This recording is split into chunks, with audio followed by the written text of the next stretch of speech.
potent advice, and inspiration from real self-made millionaires. Welcome to The Eventual Millionaire with your host, Jaime Masters. Welcome to Eventual Millionaire. I am Jaime Masters, and I am so excited to have Carissa Reiniger back on the show. She owns Silver Lining, and her methodology has the best name ever. It's called SLAP, and every time I try and hit the camera, because business owners need loving slaps every single time. Thank you so much for coming on the show again. Thanks, Jaime. I'm so happy to see you and to be back. It's great to be here.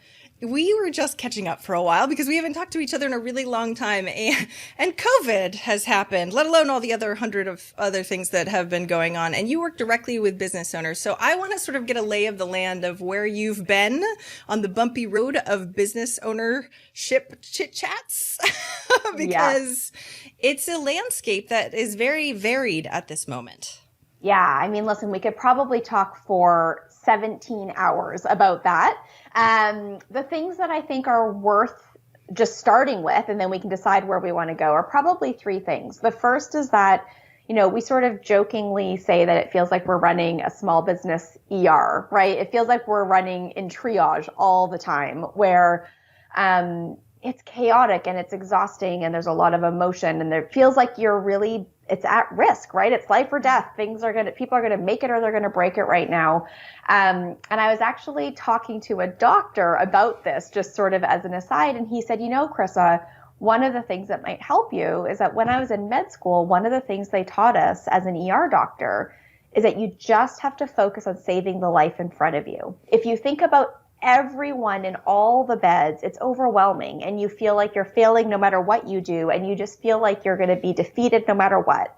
He said, but as a doctor, what I've learned is save the life right in front of me right now, and then go to the next. And so that's really a mantra that we've sort of held inside Silver Lining, and also that we've really been trying to teach our business owners.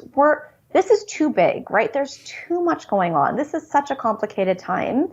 Make the decision right in front of you, save the customer right in front of you, generate the sale right in front of you, and that has actually been very helpful for me and for our company as we try to help all the businesses that we work with, but also advice that we've been able to pass on. The second sort of big trend that we've seen, or that I've been thinking a lot about, is that there's not a correlation. And I think this is really important for all of us to understand and own. There is not a correlation from what we can see in our data between the businesses that have been the hardest hit and the business owners experiencing the most angst and frustration and maybe pity. I'll use that word sparingly. Many of our businesses that have seen the largest decline in revenue, that are in industries that have been the hardest hit by this pandemic, are the most optimistic and the most determined to keep going and committed and creative and resilient. And some of our businesses that have quite frankly not been impacted that much.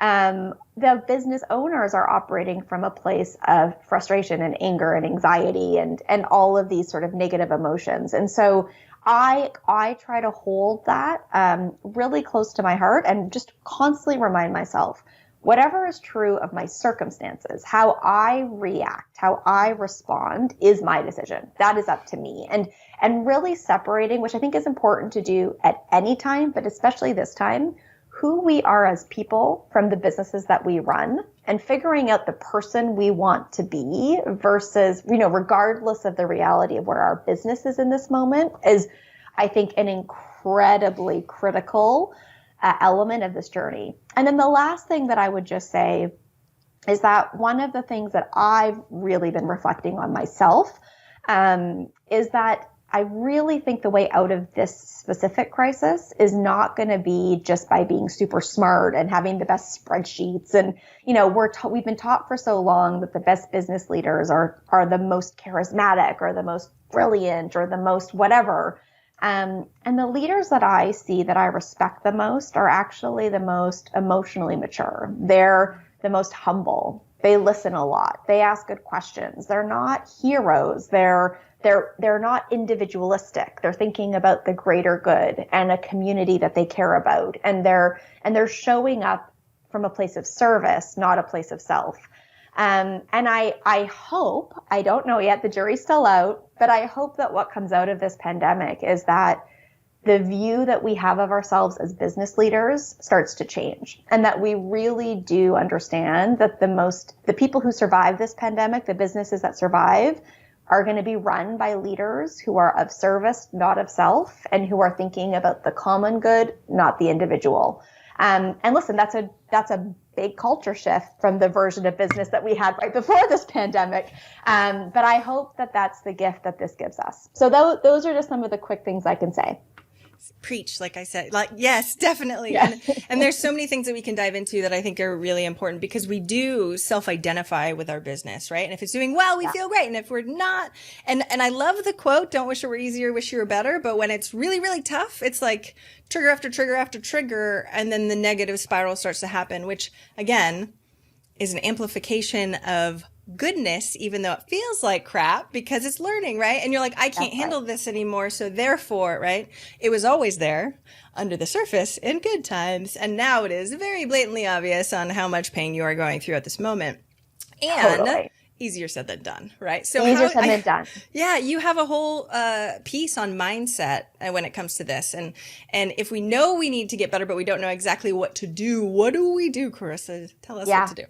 I mean, listen, if I had all the answers, I would, I'm sure I'd be a better version of myself than I am. But I will say that probably the most profound journey that I've been on as an entrepreneur, the things that I think have led me to my greatest successes. And I think, again, this is a different topic, which we can go to, but how we define success has to be talked about. But my greatest successes as an entrepreneur have always come at the end of a real investment into myself. And an investment into myself, I mean, going to therapy. I mean, getting accountability partners. I mean, trying to say, holy crap, I just made some ridiculous mistakes. Like, what version of myself made that mistake? How did I do that? And then actually, getting accountability to dive into what belief system I had or what baggage I was carrying that caused such a blind spot that I made that mistake, and to try to learn from it. You mentioned that earlier, right? And it's always been true that when I've taken the time to pause and reflect and to invest in structure and support so that it was not just me figuring it out by myself, I have come out way better for it and way stronger for it. And so to me, mindset, in my personal opinion, my experience, mindset is a decision. It's not a state of being. It's a choice. And mindset is a choice to essentially say, I am going to do the work, the hard work, not the busy work, but the hard work, to pause, to reflect, and to have accountability. And I think without those three things, you can't have a strong mindset. And if you don't have a strong mindset, you cannot run a good business. And if you're not running a good business, you can't get through a pandemic.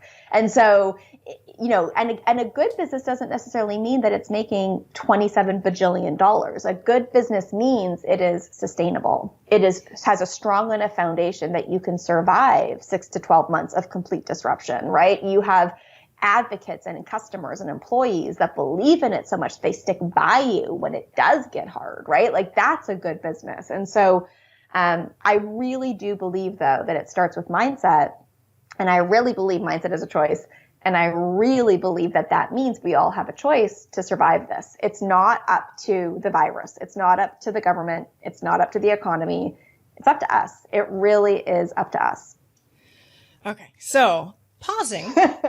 Yeah. During a pandemic, for I have a restless tendency as one of my saboteurs in a lovely way. I'm like, and then I do all the things, right? Every second of every day. And while I meditate every day, the pausing is hard for a busy body that feels like productivity is worth, right? So, totally. And I know a lot of business owners are very much similar. And so for those of you listening, I'm literally pointing at myself right now.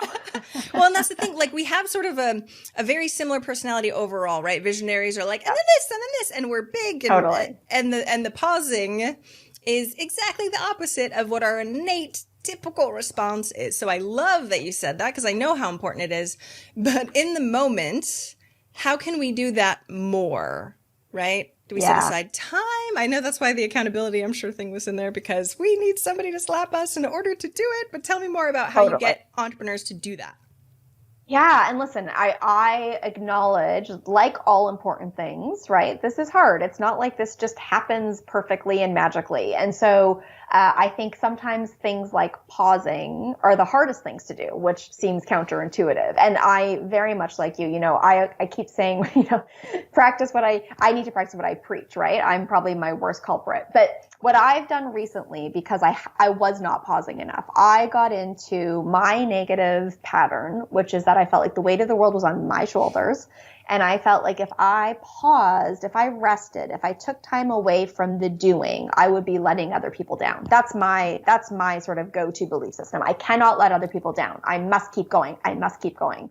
I don't have that at all, by the way. Yeah. No, zero of that in me. Yes. You never heard that. You don't know about that. So what I actually did, I had to do 3 things to give myself permission to pause. Number 1, I actually talked to my staff about it. I said to them, guys, I feel like I need to be working so hard right now because we're in a hard time together. And I feel guilty if I take a break, if I go away from the productivity insanity that I'm in. And I said it out loud. And of course, every single one of them was like, Carissa, don't be insane. What are you talking about? Go away. So I felt like I needed to just come clean with them, even though I wasn't, pausing to go on a vacation. I was pausing to think and be strategic. That was important to me because I do feel like we're in a fire together, and I didn't want them to think that I was. So that was first part of it. The second part of it was I had to really remind myself, what is my job as a CEO? And whether you're the CEO of a 1-person company or a 100-person company, you are the CEO. And the job of the CEO is to make strategic decisions. And right now, when things are so complicated, it's even more crucial that we make good strategic decisions. And you can't make strategic decisions when you are tired, exhausted, and running around like chick with your head cut off. And so I really had this kind of come to Jesus moment with myself where I said, okay, I'm not actually being a good CEO right now. I'm being a good doer. I'm getting a lot done, and that is necessary and productive. But I have some big decisions I have to make about the business and about how we, serve our customers in the best and highest way. And this is actually my job. It is my job to go pause. And so I had to really recognize that. And then the third thing is I had to put it in my calendar because I am a woman, and if it's in my calendar, I do it. If it's not in my calendar, I don't do it. And so I scheduled it, and it sounds ridiculous, but I recognize that if I didn't put it in my calendar, then I would inevitably fill that time with something else. And so I've scheduled in my pause time, and that has been, just really freeing because it also helps me recognize this is in my calendar. This is part of my routine. I have to do this. This is part of it. So those were the 3 things that I did to really recognize that it was not just okay, but necessary. I wasn't letting my staff down. I cleared up sort of that guilt that I was feeling. And then I just got really practical, put it right into my calendar and made it actionable. I love your communication with your team also, which I'll dive into it in just a minute. But what does it actually look like? Is it like an hour every day for your pause moment? And do you feel like it's unproductive sometimes? So I never feel like it's unproductive. Every time I do it, I think to myself, oh my God, why didn't I do this? Like, why am I not doing this all day long every day? My aspiration is an hour a day. I am not doing that. So that's my goal. I'm not living up to it. What I know is true. I need a little bit of time to work up, and then I really get deep into my work, whatever that is, whether I'm writing something or I'm working on a big project or I'm pausing. So what I have in my calendar right now is actually a full day every single month where I'm going to be offline, pausing. I'm going to swim.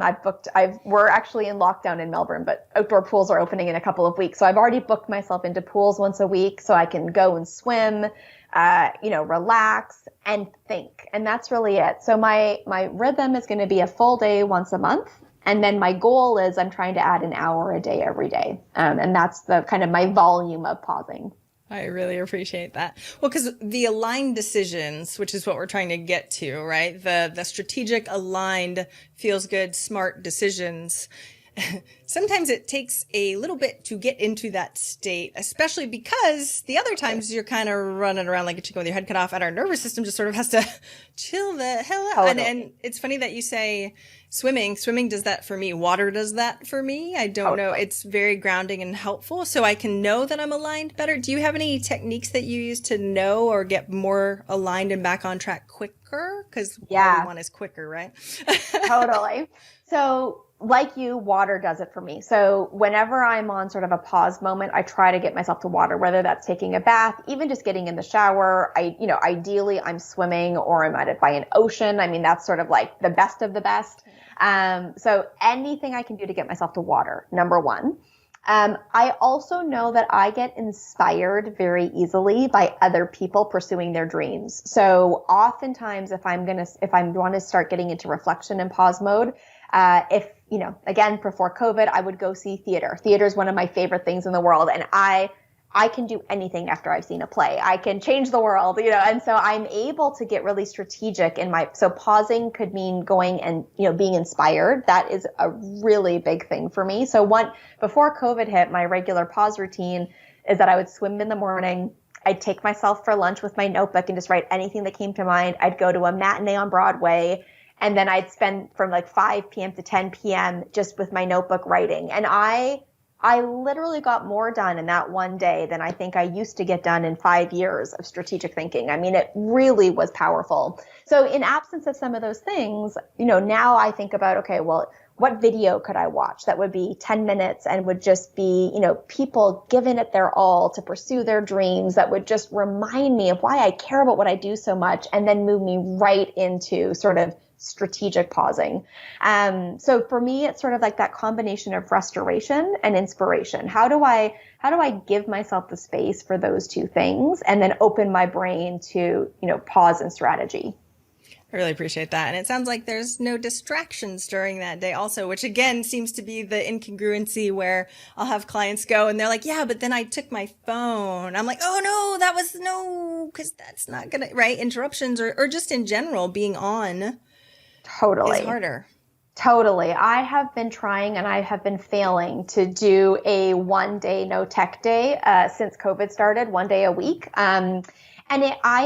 I am amazed at how hard that is. I mean, because I would say that I'm someone that's on the higher end of sort of structured and disciplined, and I'm always doing something. And I have been really reflecting on the fact that I'm addicted. Like and when I don't have the escape of seeing people, which I love, and I'm sort of at home full time because we're in lockdown. If I'm not working, well then what do I do? Then I have to watch a movie, I have to read, and so I'm just observing about myself that it is very hard, if not impossible, for me to do nothing. And that's something I need to work on. I love that you said that. I just took a course on positive intelligence, which is a book. One of my number one saboteurs is being restless. And so I was joking. I was trying to sit and I was like, what do people do? Like either I'm meditating, I'm still doing things, right? Exactly. And so when I sit there, I'm like, I don't even know what to do with myself. And so I'm working on that for sure. And even when we do no tech days, my kids are better than I am. I know. I get it. Honest. It's funny. Yeah. I had a friend of mine, I said to her the other day, I was like, okay, so I'm working too much. So what I've decided I'm going to do is I'm going to read 2 books a week. She's like, are you listening to yourself? Your solution to working less is to give yourself a new goal. And I was like, noted. Yep. Okay. I hear you. Patterns that are ingrained that are difficult to release. Yeah. So what are you doing right now to try and actually rest more? So I'm trying to practice, literally, because I think it's something I have to get better at, and I think that this is part of what I hope business owners are always open to, right? We are always practicing. We are always learning something. And for me, my lesson right now is to learn how to rest, which seems ridiculous, but I'm not good at it, right? Part of my advancement as a human, and then, which will make me a better business owner, is to get better at resting. I'm bad at it. So what am I doing to try to get better at that? So, these things sound so ridiculous when I say them out loud, but this is really what I'm doing. So I've given myself permission to watch TV. I used to judge people who watch TV, and I was just like, what a waste of a life. And so I'm binging an average of one show a week, and it's like I'm letting myself. I'm only reading fiction books for the next little while. So I've taken myself off of the business books and off of the self-help books and off of the books where I'm, reading about economic justice and economic development, and I'm reading beautiful stories that take me to different parts of the world. Because I love traveling, and I miss traveling a lot. And I love humans, and I love diverse and interesting and different humans, and I love their stories. And of course, we get less of that right now. So I'm traveling, and I'm meeting people through novels, which I'm really enjoying and I find really refreshing. I'm trying to do like Zoom dates, with friends and my nieces, and just have fun.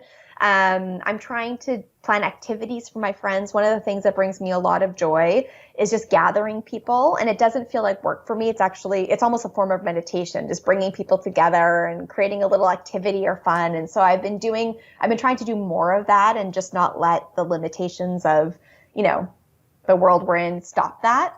And all of those things are, restorative. So I'm trying to do things like that more. I'm trying to let myself go for long walks with no destination and just let myself sort of follow the lights and see where I end up. Anything that feels like there's no outcome that I'm trying to accomplish, but it's just for the purpose of being in that moment doing that activity. Because I'm very outcome oriented. And so that's my lesson. I really appreciate your honesty and vulnerability in that too, because my clients, when I work with them, have the same thing you and I do. And yet that's the hustle culture and mentality is seen as being such a gift. And I know, as well as working with a bazillion business owners, that is not a recipe for a wonderful life. And especially when we bring it back to reality, entrepreneurs don't even know what restorative things are. I mean, I know I've been testing things and going, that one does, right? And why am I not doing more of those? I know that works. And yet I'm so outcome and so driven, which again, not a bad thing in any way, shape or form. But when you don't have, and I don't believe in balance, but when you don't have, other chunks to your life, and a pandemic hits and your business goes anywhere, like now you're defined by nothingness, and now you have an existential crisis. So we're trying to prevent that. Totally. And it's interesting. There's an African proverb. I've been trying to find the origin of it for years and I can't, but I just always notes it as an African proverb, but it's just really simple. It's pray and move your feet. And it's almost like it's essentially my life motto, because what I reflect on is that there are people in the world who are really naturally tuned to the prayer side, right? They're good at meditating. They're good at pausing. They listen. They're conscious of something greater than themselves. But sometimes the shadow of that, if you're too far on that side, is that you don't take action. And so you don't, accomplish the results that you want in your life. And then there's the people like myself and you who are sort of naturally oriented to the and move your feet side, right? But if you're always moving your feet and you don't create the space for prayer, whatever that means to you, whether that is, literally praying or meditating or just creating open space, then, the shadow to that is you're busy, you're defined by the wrong things, your ambition overrides your relationships, all the negatives that we see in a lot of the entrepreneur culture. And so, I always think to myself, understanding that I lean to the and move your feet part, I have to be really intentional about the prayer part. I have to be really intentional about making sure that I balance out the and move your feet with a little bit of that side. Just like the people who, orient the other way have to be more on purpose about the action. And so that's always my goal. My goal is never that I want to reduce my ambition. I never want to sort of decrease the expectations I have on myself for results, because I'm proud of those parts of myself. And if left alone, if that's all I am not an interesting human being. I am narrow. I am siloed. I am boring. I am, working all the time. Like that is not an interest. That's not the fullest part of me. And so if I can complement that part of me with this other part and be focused on developing it, I believe I become a better human. And then again, the ripple effect of that, comes out in everything, my relationships, my business, et cetera. I love this conversation. Okay. Because knowing more about you depends on what you define success anyway, or knowing more about you in general. So tell me a little bit more about how you figured out the definition of success, because I'm sure it was different for you beforehand, like it was for almost everybody listening to the show. Yeah. And, I think, listen, so the two things I'll say about this. One is in the culture of entrepreneurship, which I am an entrepreneur and I own a company that helps entrepreneurs. So obviously I believe in entrepreneurship. So let's just say that that's true because I love it. I think business is an incredible tool to create all sorts of amazing things, including money and impact, and the list goes on. I could never be anything but an entrepreneur. So I want to say that first. And I think we have messed up as entrepreneurs. I think the culture of entrepreneurship is flawed at best, just totally off track more realistically. And the definition of success in the world of entrepreneurship has become literally, how much did you sell your company for? What's your valuation? How much revenue do you have? I mean, it's these very financial, very ego-driven, very narrow definitions of success. And I kind of fell into that when I moved to New York 11 years ago, when I went down the path of raising capital. I own a software company. And I had to do a lot of reconciling with myself. Who am I? What values do I have? Why did I start my business in the first place? Because what I recognized in that process is that what I viewed as success did not align with what VCs saw as success. And there was a rub there. And I ultimately didn't take the VC money because I wasn't prepared to compromise on what I wanted to build. And I felt like taking VC money would do that. And so what I believe is success, and what I feel like with the beauty of age and experience, I get more strong and clear in over the years. But my definition of success is that, yes, I have built a profitable and sustainable business that will live far beyond me. I want Silver Lining to be here in 200 years. But you don't build a foundation like that in 3 years and then exit. A foundation like that's a lifetime of work. That might take me a couple decades more. I don't know how long that'll take, but I'm not done yet. But I want to build a good business, not a fast business. I want to build a solid business. That's success to me. Success to me is creating, an environment where people want to come to work. Success to me is doing work that I love every single day and being, courageous enough to actually give myself a job as a CEO that I love.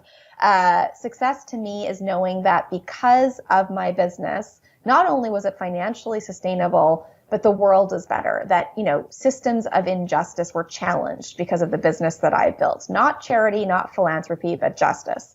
And I want to know that because I built this business, I created freedom for myself in such a way that I could show up for my friends and my family and my partner on my terms, not someone else's, and that I could also create that type of a life for the people that I work with. That's success. And that is so different than what we're being sold as entrepreneurs. So different. We need to shine a light on it a lot more. And don't get me wrong, each person has their own sort of interpretation of what they need to squiggle to, if that's the right, like to shift just a little bit, to see from a different perspective, to shift again. And it's a constant recalibration process. But I love that yours is just so similar to mine. So we're going to preach for a little while, people, just so you know, even if you're not there yet, because it's the fully expressed human, that creates the community around them. And knowing that success and embodying it every day in the choices you make, I'm sure is a different kind of navigational process. So how do you navigate that? Because finance is a metric that you can measure. Yep. It's easy. It's not like I'm fully expressed right now, or you know what I mean? It's so different to measure like that. So how do you navigate that? Yeah, listen, I think you're right. It is ambiguous. Again, like you, I'm very data driven. So I do try to measure everything. So I measure a couple of things. I obviously measure our finances. That's true. I measure where my time goes. So me and my assistant work very closely together. and I have a time budget. I have a vision for how my time should be allocated week to week based on my priorities. And so at the beginning of the year, I set my priorities, and then I divide the time, including how many hours I should sleep in a year, how many hours I should spend working out, how many hours I should spend on dates with Mike, and everything business related. How many hours I want to spend in the community, how many hours I want to spend with my family, how many hours I'm prepared to be in an airplane, right? Like all of these things that we do without thinking. One of my business advisors said to me, Carissa, time is the great equalizer, right? For as long as we are on this earth, every single one of us is 24 hours a day. So what we do with our time is literally the difference between one life and another. That is the difference, how we spend our time. It's not how much money we make, it's how we spend our time. So I really take that to heart, and I measure myself against my time budget. That's one of my primary ways that I can say, am I living the life I said I wanted to live? Am I allocating my time? Am I spending my time on the things that I think are important? So that's definitely one. The second is, and actually we've built this into our software, we encourage every single one of the small businesses that we work with, and we do this, to have an impact goal and a financial goal. Great. Because what I want people to understand is that this idea that we get rich as business owners, and then when we think we're rich enough, we start to give back. And the giving back we do is by writing checks, which I think, by the way, is sort of a pretty lame way of giving back. It's an important element of it, but that is not all of it. But if instead we actually embrace that when we as humans, the business we're building and the impact we want to have, when those three things are in complete alignment, when all three of those things are the same storyline, and then as we grow our finances, we also grow our impact. We have a lifetime of contribution that we can make. And that changes everything. If every single business owner did that, we could literally change the world. Literally right now, today, this second.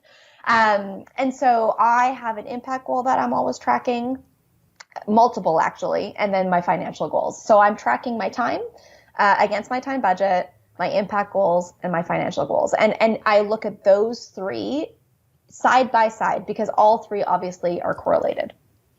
Okay. I think it's so funny because I've done so many of these interviews, right? Usually we go, money first, and then, right? So phase one is money, and then you get all the money, and we call it the millionaire myth, where you're like, oh, wait, now my life doesn't mean anything, and I have money, right? So why can't we just overlap those two and have joy, contribution, while you build it slowly? And I think slow is a negative term nowadays. Nobody wants slow or deep work. Totally. That book is amazing. You read that book and it's like, that is the exact opposite of what TikTok is in this world, right? Like totally. The complete opposite. And so because we've got companies and marketing sort of throwing our psychology at us in a wonderful way, right? Dopamine's a wonderful thing, that it's hard to sort of pull out and make those higher level decisions, which is what it sounds like you've done, in a way that you stick to them, that creates the life that you want to live. Totally. You know what's so interesting? You're the perfect person to talk to about this, actually. I was having a conversation with an entrepreneur recently. I won't say who they are, but they were a SoftBank-backed company that had raised $1 bajillion. They were close to their $1 billion unicorn valuation. And this company was under incredible stress to perform because of all the reasons that is true. The founder of this company was talking about how I hadn't raised venture capital. And he said, you're not as ambitious as I thought. And I said, oh, and I stopped, I paused. I said, that's really interesting. And he said, what do you mean? I said, it's really interesting that you think the fact that I didn't take VC money and do this fast hijack valuation, get in, get out, pump it up, that I didn't do that means I'm not ambitious. I said, I would argue the opposite. I would argue that I am more ambitious than you. I am so ambitious that I refuse to give up control of my company. I am so ambitious that I refuse to conform to a version of business that I think is broken. I am so ambitious that I'm building a business that's profitable and sustainable and trying to tackle economic injustice. I am so ambitious that I plan for this thing to be around in 200 years, and I'm going to do such a good job of it that it's not going anywhere in my lifetime. I said, so you and I just have a different version of ambition, because I think I'm pretty ambitious. I got head to toe goosebumps when you were saying all that. Thank you. Soapbox. I think that's what's so important for everybody to understand, and everybody's journey's their own, right? And I'm sure he will learn, right? Everybody's on their own path of learning and knowing what they want. But because a lot of us don't take the time to reflect on what truly we value, and then like you said, assign your time. I love how data driven you are. This is what's so important, because the logical side still needs to be fed. Right? Totally. I'm not woo woo and that's it. I still put metrics to things that are squishy in my right. I have to. I would say the truth will set us free, right? Because when the point of data, because our whole software program for small businesses, right, feeds them data about their behavior nonstop. And I keep saying to our business owners, the truth will set you free. This data is telling you what's happening. With that information, you can decide what parts of it's happening that you like and keep doing it even more. And you can look at it and be like, oh yeah, that's not ideal. And then you can change it because you know, right? But it's almost impossible to take the right action if you don't have clarity first.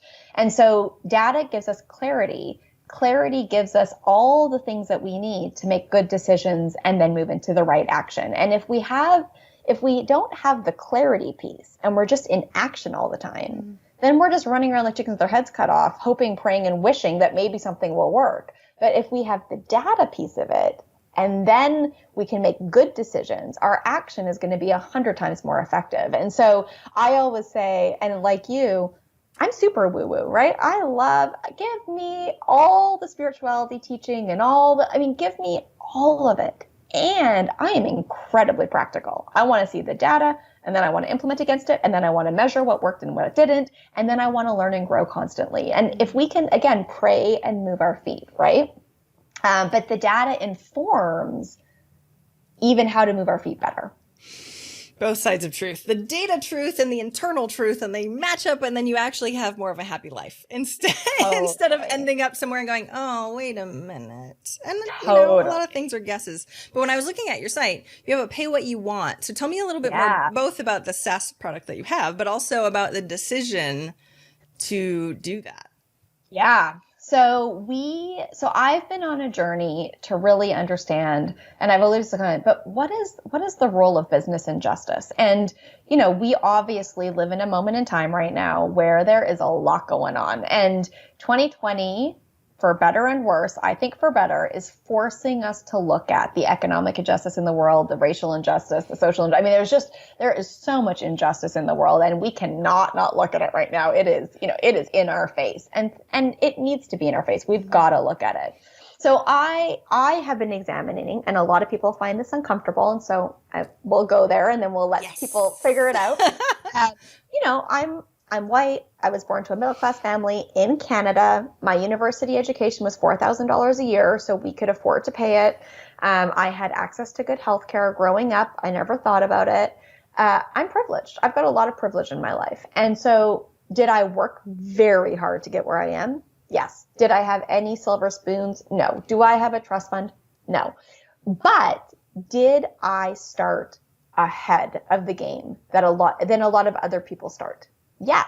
Did that help me? I'm sure. There's no way that I could pretend that did not give me an advantage. And so as I have been watching how hard it is for many people to talk about privilege, as I have been watching how so many business people have taken this position that the point of business is to make money, period. And then governments and nonprofits, they'll figure out the human stuff, the issues. I've just felt incredibly called to this idea that, I'm a capitalist, and in a lot of ways I'm a socialist. I believe in free trade, and I believe in making sure we take care of everyone. I believe that business is in fact an incredibly powerful tool for everything, including tackling injustice. And so in the midst of this whole very complicated, very long exploration, one of the things I realized is that our program is $300 a month, and you need a credit card to sign up for it because it's a SaaS product. And by it being $300 a month, and by needing a credit card to sign up, we were immediately disqualifying the significant majority of small businesses in the world from getting access to our program. And that's ridiculous, because our whole idea is that we can help any small business, and any small business who has the right structure and support can succeed. And isn't that the most amazing thing ever?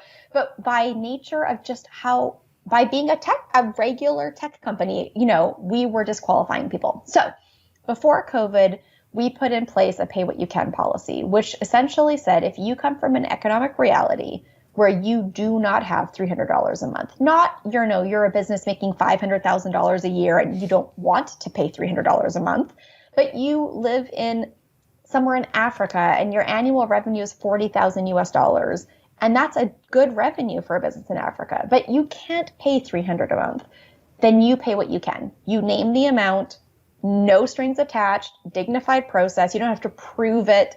You just pay what you can. And before COVID, probably 5% of our customers were pay what you can. And there were a couple of things that were really important to us about that. Number one is we treat every single customer exactly the same. So we do not look at how much they're paying and then serve them differently. Every customer is equal. Doesn't matter. The billing information is separate, doesn't have an influence. And two, we trust people. We believe that people are mostly good, and that maybe there'll be a couple people that take advantage of pay what you can, but that if it's there, the right people will find it and the right people will use it. And so, like I mentioned, there's no application process. It's a thing you can just do on your own on our website. All that to be said, it's early March. The realities of COVID were becoming clear. I saw very early on the impact this would have on small businesses and that it would be really dramatic. My prediction, which I think will be mostly true, is that actually the impacts would take 6 to 12 months to fully realize, because the government subsidies and the initial reactions of corporations and all the initial PR and hype would probably help people get through the first 4 to 6 months. But then when all that dries up, the rubber will really hit the road. And that's about what's happening literally right now. So we called the team meeting and I said, guys, everyone's going to think I'm insane, but I think SLAP is pay what you can for everyone, effective today. And of course, everyone with any logic in their mind said, Carissa, we can't, we'll never survive. And I said, no, I think if we don't, we'll never survive. If we don't do what's right for our small businesses this moment, right now, not when it's a PR story, not when, they're already desperate and things are too hard, but right now at the beginning, then we're not who we say we are, and we don't deserve to survive. So we made the decision that day. We did it really early in March, and I think we have 3 people who are paying the full amount, and the rest are using pay what you can in varying degrees. We have people paying as little as $5 a month, as much as the full $300, and literally, I think every single dollar in between. But you know what? I will say 3 things. Number one, people are mostly good. People are trying to pay as much as they can. I really, I don't think most people are looking for handouts. I think people want to do what is right and good. And I believe that to be true of every single one of our businesses. I could not be more proud of us. I could not be more proud of the decision that we made. We are a company with far less resources than a lot of big companies out there. And I think we've done more to be true to our customers and our values than a lot of other people. And I'll always look back on this moment and think we did the right thing. And that matters more than anything. And the third is, a crap load of money. I mean, that's the reality. It's brutal. Our revenue has come down a absolutely dramatic amount. And that's hard. That's true. But I'm not complaining about it. That we are in a moment where the collective good is more important than my current good. And I could not be more clear that it was the right decision. So anyways, that's probably a longer answer than you wanted, but that's the full detail of it. Walking your talk, huh? Especially because it's painful. It was a decision that was right and yet still painful internally. So now you get to have to overcome the internal side of things, knowing in a wonderful way that 200 years, looking back on this with grandchildren or whatever, you know what I mean? Whoever owns the company then is going to be huge. So everybody else go get it right now to help her, but also because it'll help you long term. Thank you for saying that. And I think that this is the lesson that I keep coming back to. None of us are going to get out of this on our own. And none of us are going to get out of this with some big magic stroke, right? There's not going to be one big thing that we figure out. I believe we're going to get through this with a bunch of small acts of generosity and kindness and business, a bunch of small acts of business. And every single person that hires you, Jamie, right, that helps you. And then with that money, every small business you go buy from, and every time you order takeout, and every time you make an order, not on Amazon, but with a small business, everyone, not on Amazon, but with a small business, we must choose community over convenience right now. But if every single one of us don't go into protectionism mode and hoard our cash and freak out, but if all of us take, even if it's $5 to go buy a coffee once a week, if all of us just keep economy moving in all of our small individual actions, we're all going to get through this together. And that's how I think we have to shift. Instead of getting into protectionist mode, hoarding what we have, this requires more generosity when we feel like we have the least. And if we're all generous, we're all going to have more and we're all going to be okay. So I am trying to buy from as many small businesses as I can, even though my revenue is down 85%. And every small business that buys from us, even if they are paying $50 a month or $10, whatever they're paying, that does help the common good because it adds to the pot and we can do more with that pot and we can help more businesses. And I just think that I hope that that's the lesson of this moment, one of them, right? All of our small actions do matter. And the more we're in it together, the more we'll win together. I love that. And everybody needs to hear that because being in their own bubble so much and to be able, and white privilege, especially for us, but also looking out and being like, oh, people are struggling out there, but I am too, right? Everybody's got their own pain that they're going through. So you sharing your pain and still making hard decisions, which is tough on your team and everybody else, right? Knowing that there's fear that could win out. That's hard and awesome that you're willing to be vulnerable and share about it though too, because most people won't. They'll be like, oh no, we're doing great during this time. This is how we totally did that. Thank you for being honest and real with people. Pleasure. My pleasure. No, thank you. Thanks for creating the space for it. And again, one of the things I think is so interesting about this moment, and I've been saying this to our customers all the time, like everyone's struggling a little bit. So this should actually be the moment where we get more brave to talk about our struggles, because anyone who says they're fine is lying. Like everyone is struggling a little bit right now, whether it's losing someone they love, having genuine financial stress, or just feeling frustrated and anxious, feeling cooped up in our homes. I mean, there is nobody who's not struggling at least a little bit right now. And so that means we're in it together. And hopefully that cracks us all open up a little bit to be more vulnerable and to talk about those struggles, because that will help us get through it for sure. And again, that's something that I wish we would have been better at before, but maybe this will crack us open a little bit more to be more honest about the fact that everything's not always perfect. It's hard. You know, there's good, there's bad. But that's the real story of entrepreneurship. It's not all good. That's crazy. That's not real at all. And yet Instagram makes us think that we're not good enough because of, you know, when it's supposed to be perfect. And if I was just like this, and I think that's why I love entrepreneurship so much, is that it shines a very big magnifying glass right on your face of going, oh, you think that's how it's going to be, right? Like, let's look at this. And in a way of evolving as humans, because like you said, sometimes, especially for stubborn entrepreneurs, it takes slaps or, you know, wounds, gunshot wounds all over the place in order to be like, oh, maybe I should do something about that part, right? And that way we can make different changes. Well, and that's where I think if people could recognize this, I have come to realize that entrepreneurship is less about building a business and really more about a personal development journey.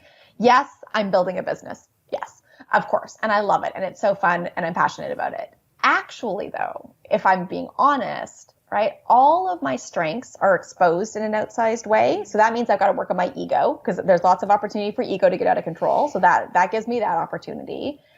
And all of my weaknesses are exposed in a very outsized way. And that makes me have to choose to either, you know, look at those weaknesses and learn and grow and develop and accept and, you know, all those things, or become a maniac, right, and ignore them. And so, you know, I would love for every entrepreneur to really understand that this journey, yes, of course, build a great business, of course, but building a business is not that complicated, right? Building a business is actually reasonably straightforward. Being a human is very complicated, and the human experience is very complicated. And being an entrepreneur where our humanness is so connected to the business that we're building, that's the real journey. That's the real meat of the experience. That's the point. When our businesses are living longer, like if your business is 200 years old, you ain't going to be around to know it. But who you were as a person was all that really mattered as we go through. And yeah, we definitely shift to external, wait, it's like this. And yet internal chaos and being human is kind of what we signed up for. That's what I tell myself. No matter how hard it is, right? And things fall apart and then they get rebuilt. And that's what we have to make sure we're recognizing, especially during this time when it feels like it's all falling apart and not going to rebuild in general. Totally. And again, this is so cliche, but I'll say it because it's worth saying because it's true. All of my greatest successes have come directly after my biggest failures, where I have either messed up or something has gone dramatically wrong, and I have had to learn a cosmic lesson and then rebuild with that new perspective.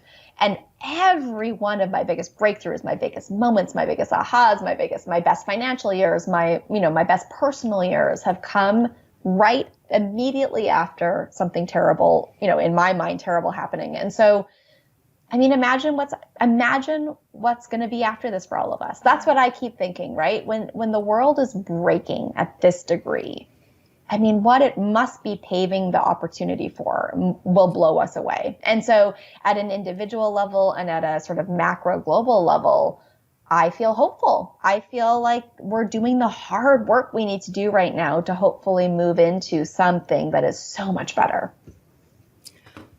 Preach. Totally. Yes. Thank you for making the world a better place for my children. Really appreciate that for later on. I hope. I will do what I can.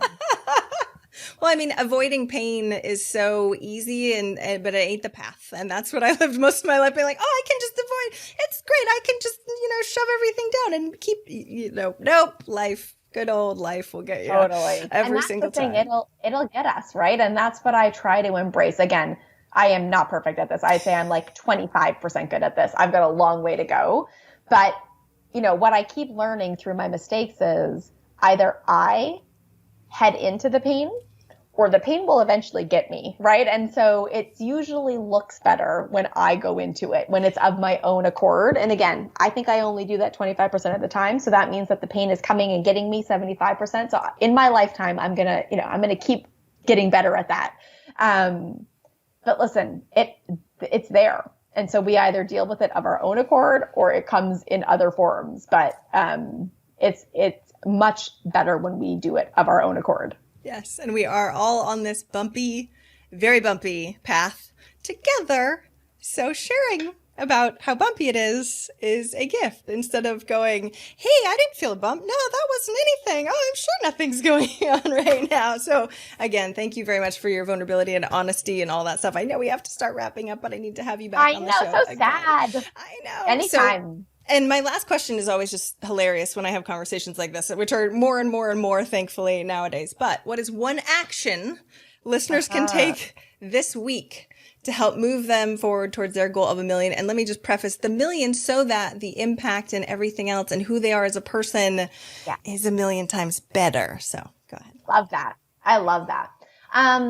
Listen, my challenge to everyone would be to create some structure and support around you. So our whole program, it's literally called the Silver Lining Action Plan. It's about taking the right action, but it's based in behavior change science. And what behavior change science says is that until you are truly committed, until you have set a clear goal, and until you have the right structure and support around you, you will not succeed. You will not hit your goal. And so let's assume you're committed. Let's assume you have a clear goal. Where most business owners fall short is in having structure and support around them, where there is literally people in your life for the sole purpose of giving you support and holding you accountable and asking you how you're doing and checking in on your progress and, holding your feet to the fire when needed and giving you a pat on the back when needed and giving you a slap on the wrist when needed. And And so I would just say, our program genuinely is pay what you can. We can be that for you. It doesn't have to be us. It could be anyone. It could be a friend. It could be a fellow business. It could be Jaime. I mean, there's so many amazing people in the world who are there for you.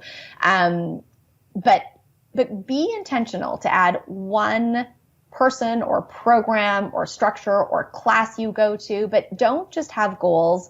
Understand the action you most feel like you need to take, and then build some external structure and support. Because it's not rocket science, but we don't do it. So, you know what I always say? This is so cheesy, but I'll say there is no silver bullet, but there is a silver lining. That's super cute. That's so cute. And it's a slap, which I also really, you've got the nice sweet part and the slap in the face. Yeah, okay. Yes. And now let's just take action. Let's go. That's exactly what we need. So where do we find your program? Tell us the website where we can find more about you online. Right. So the website is just smallbizsilverlining.com. So you can go there. You can also go to slapcenter.com if that's easier to remember. When you get to the website, you'll see details about the program. It's a 12-month program where you set your financial and impact goals, and then you get the full structure of behavior change science wrapped around you. It's like joining a gym for your business. That's I'll say the best analogy. It is pay what you can. You'll find all the details on the website. And again, whether it's us or someone else, it doesn't have to be us. Just go find extra support right now. None of us are meant to do life alone, and certainly none of us are meant to do life alone in 2020. That is for sure. A million times, yes. I'm so grateful for you and for you coming on the show today and for being a friend. Thank you so, so, so, so much. And I hope your day is amazing. Thank you, Jaime. Thank you. Thank you. If you enjoy this show, I would really appreciate your wonderful words of feedback. Go leave me a review. I would love a rating, whatever you can do in the time that you've got. I would so appreciate it.